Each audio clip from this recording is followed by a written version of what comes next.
दोस्तों, आज की कहानी ब्रह्म राक्षस की है। इस दुनिया में सच में ब्रह्म राक्षस होते हैं या नहीं होते हैं, ये मुझे नहीं पता। लेकिन लोगों का मानना है कि वो लड़का ब्रह्म राक्षस बन गया है। तो क्या सच में वो लड़का ब्रह्म राक्षस बन गया है? कहानी ज़्यादा पुरानी नहीं है, 6 महीने पुरानी है। और कहानी एक लड़के की है जिसे अभी के समय में लोग ब्रह्म राक्षस कहते हैं। और इसके पीछे का राज क्या है, आप पूरी कहानी सुनिए तो आपको पता चल जाएगा। दरअसल कहानी एक मनोज नाम के लड़के से शुरू होती है, जो कि ब्राह्मण परिवार का लड़का हुआ करता था। मनोज के पिता ने 2 शादियां कर रखी थी और मनोज छोटी माँ का बेटा था। वैसे बड़ी माँ की 3 लड़कियां थी जो कि उससे बड़ी थी, और छोटी माँ से 1 लड़का और फिर 2 बहनें हुआ करती थी। ऐसे कुल मिलाकर मनोज इकलौता लड़का था घर में, और सभी बेटियां हुआ करती थी। तो सभी का मनोज बहुत ज़्यादा लाडला हुआ करता था। क्योंकि सौतेली माँ भी बड़ी थी, तो सौतेली माँ भी बहुत ही ज़्यादा प्यार करती थी, क्योंकि मनोज इकलौता लड़का था घर में। और छोटी माँ का तो बहुत ही ज़्यादा लाडला हुआ करता था।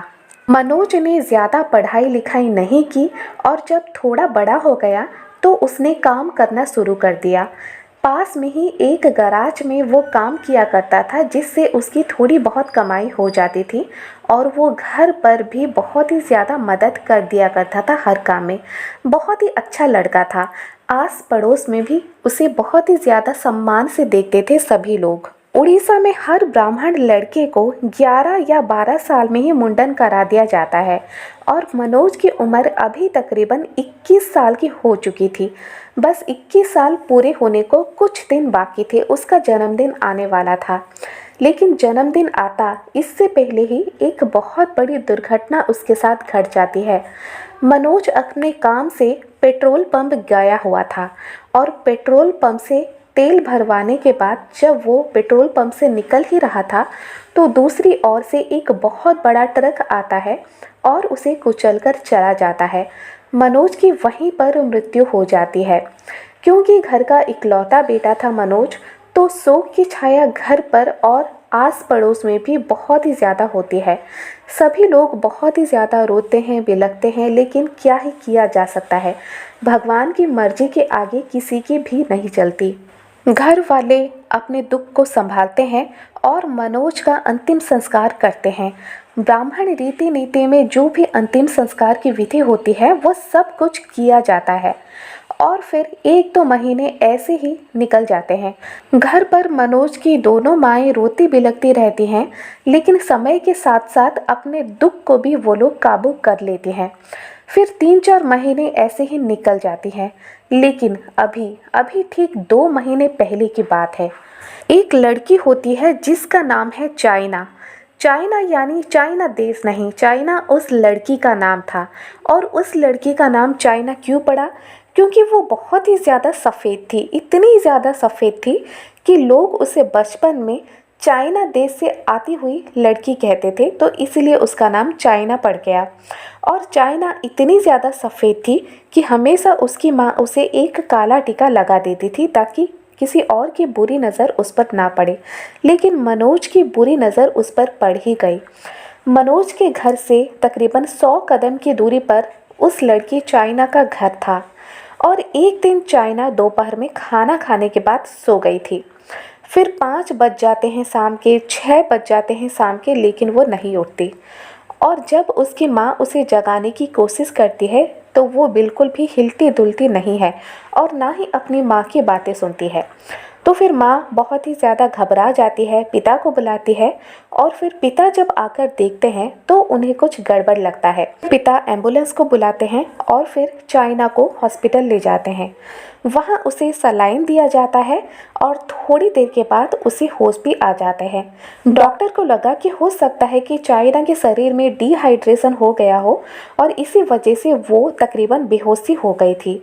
जब चाइना होश में पूरी तरह से आ जाती है, तो डॉक्टर उसे कुछ दवाइयाँ देकर घर पर भेज देते हैं। लेकिन खेल तो अगले दिन से शुरू होता है।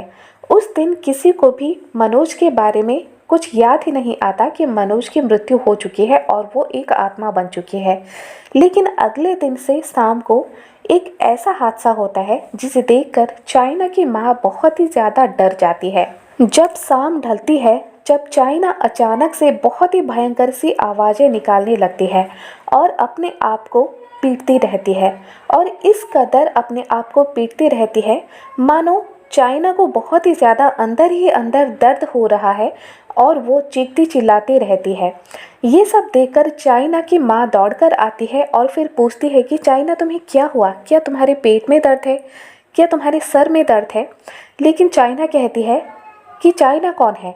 मैं तो मनोज हूँ, मुझे मनोज कहकर बुलाओ। फिर चाइना की माँ को याद आ जाता है कि मनोज की मृत्यु तो तकरीबन 4-5 महीने पहले हो चुकी थी। फिर ये अपने आप को मनोज क्यों कह रही है? चाइना की माँ चाइना को बुलाती है और उसे समझाने की कोशिश करती है कि बेटा तुम ऐसा क्यों कर रही हो, लेकिन वो है कि मानने को तैयार ही नहीं थी।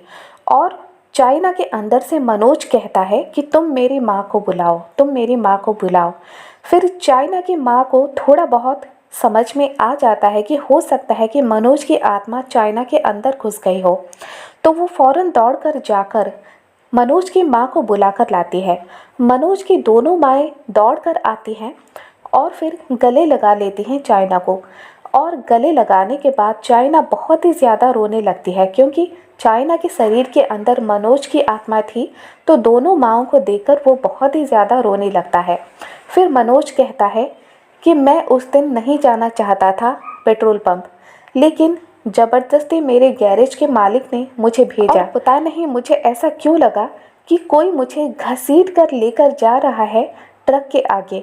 मैं नहीं जाना चाहता था ट्रक के आगे, लेकिन ऐसे कुछ राक्षस मेरे आगे आ गए थे जो कि मुझे घसीट कर ट्रक के आगे ले गए और फिर मेरी मृत्यु हो गई। मैं नहीं मरना चाहता, लेकिन मेरी मृत्यु हो गई और उन राक्षसों ने मुझे बिल्कुल भी नहीं छोड़ा। ये सब सुनने के बाद चाइना की माँ चाइना के पास आती है और फिर मनोज के आत्मा से कहती है कि बेटा तुम्हारी मृत्यु तो हो चुकी है, तुम अब मेरी बेटी को परेशान मत करो, उसका शरीर छोड़ दो। फिर मनोज कहता है कि नहीं, मुझे यहीं पर रहना है और मुझे अपने घर जाना है। ये सब सुनकर चाइना के पिता फौरन एक तांत्रिक को बुलाते हैं। फिर तांत्रिक झाड़ फूंक के द्वारा चाइना के शरीर से मनोज की आत्मा को बाहर निकाल देता है। चाइना के शरीर से तो मनोज बाहर निकल आया था, लेकिन उस घर से थोड़ी ही दूर एक और घर था। वहाँ पर एक नई नवेली बहू थी। फौरन जाकर मनोज की आत्मा उस बहू के शरीर में घुस जाती है और फिर जब रात हो जाती है तो उस बहू पर भी ऐसा ही असर होने लगता है। वो भी भयंकर सी आवाज़ें निकालने लगती है और फिर ज़ोर ज़ोर से अपने आप को पीटने लगती है, जैसे कि उसे अंदर ही अंदर बहुत ही ज़्यादा दर्द हो रहा है। जब उस बहू में ऐसा बिहेवियर देखने को मिलता है तो फिर उसके घर वाले भी तांत्रिक को बुलाते हैं और फिर झाड़ फूंक करवाते हैं। फिर उस बहू से निकलकर एक और लड़की के शरीर में घुस जाती है मनोज की आत्मा। ऐसे ऐसे करके हमेशा मनोज की आत्मा 1 महीने तक यहाँ वहाँ भटकती रहती, किसी के शरीर में घुस जाती, उसे परेशान करती, ऐसा ही करती रहती। तो लोग बहुत ही ज़्यादा परेशान हो गए और इस बीच टीवी पर आया मुंजिया फिल्म, जिसे देखकर लोगों को यकीन हो गया कि ये ब्राह्मण लड़का ब्रह्म राक्षस बन चुका है। ब्रह्म राक्षस बनने के बाद वो हर किसी को ऐसे ही परेशान कर रहा है, जिसकी वजह से हम गांव वाले बिल्कुल भी चैन से नहीं रह पा रहे हैं। फिर सभी गांव वाले मिलकर एक बहुत ही बड़े तांत्रिक को बुलाते हैं और बहुत ही दूर जगह से बुलाते हैं। इसके लिए सभी गाँव वालों ने पैसे भी इकट्ठा कर रखे थे, तो उन पैसों से उन्हें एक बहुत ही बड़ा तांत्रिक मिलता है और वो तांत्रिक गाँव पर आता है। तांत्रिक को हर बात बताई जाती है कि किस तरह से मनोज की आत्मा ने 1 महीने से सबको बहुत ही ज़्यादा परेशान कर रखा है, और जिसके शरीर में भी मनोज की आत्मा घुस जाती है एक बार निकलने का नाम नहीं लेती, और फिर उस इंसान की तबीयत भी बहुत ही ज़्यादा ख़राब हो जाती है, उसे अस्पताल में भर्ती भी होना पड़ता है। कमज़ोर हो जाती है उस इंसान की तबीयत, चाहे वो कोई बहू हो, चाहे वो कोई लड़की हो या फिर कोई लड़का हो। ये सारी बात तांत्रिक सुनता है और फिर गांव वाले तांत्रिक को ये भी बताते हैं कि क्योंकि मनोज एक ब्राह्मण लड़का था, तो मौत के बाद क्योंकि उसकी शादी नहीं हुई थी, तो वो एक ब्रह्म राक्षस बन चुका है। ये बात सुनकर तांत्रिक कहता है कि ब्रह्म राक्षस जैसा तो दुनिया में कुछ भी नहीं होता।